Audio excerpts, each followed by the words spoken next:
You may have heard the term Mars Hill. One of the things that I wanted to look up was, where is Mars Hill in the scriptures?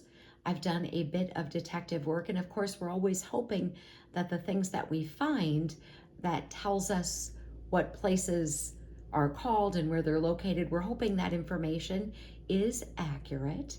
But one of the things that I just wanted to do a little study on was Mars Hill, and that is a place that is not named, but it's a kind of a famous place in the scriptures. We're going to be in Acts 17 today. Thank you for joining me. So first off, Mars Hill is actually located in Athens, Greece. And the Apostle Paul went here and gave this speech about them worshiping these unknown gods. And we're going to talk about that.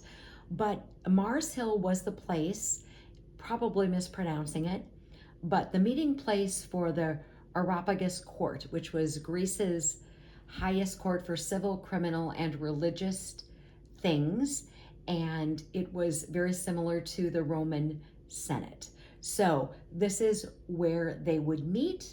So let's get into this. So in the book of Acts 17, we can see that they are in Thessalonica, Berea, and then when we get to 16, we can see now that the Apostle Paul is in Athens. It says this: "Now while Paul waited for them at Athens, the Spirit was provoked within him when he saw that the city was given over to idols. Therefore, he reasoned in the synagogue with the Jews and with the Gentile worshippers, and in the marketplace daily for those who happened to be there.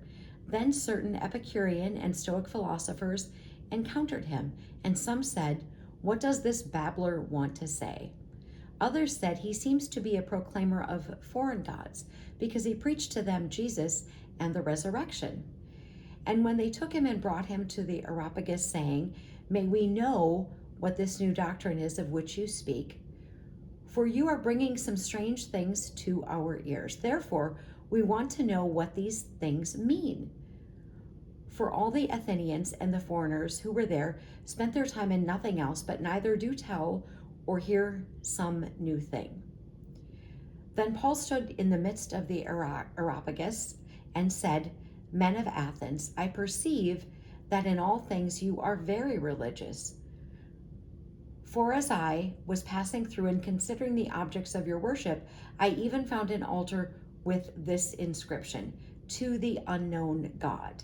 Therefore, the one whom you worship without knowing him, I proclaim to you.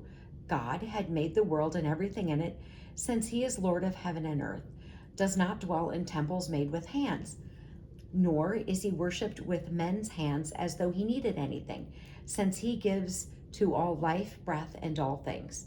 And he has made from him one blood and every nation of men to dwell on all the face of the earth, and has determined their pre-appointed times and the boundaries of their dwellings, so that they might seek the Lord in the hope they might grope for him and find him, though he is not far from each one of us.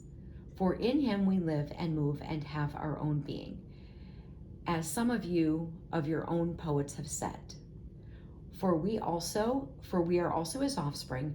Therefore, since we are the offspring of God, we ought not to think that the divine nature is like gold or silver or stones, something shaped by art and man's devising. Truly, these times of ignorance God overlooked, but now commands all men everywhere to repent."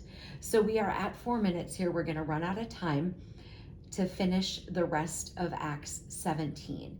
So for you, I would recommend, if you're interested more, just read Acts 17. It's going to tell you, you'll see from what we read that Paul's in Athens, but where he is Mars Hill, and I wanted to share that with all of you in our time together.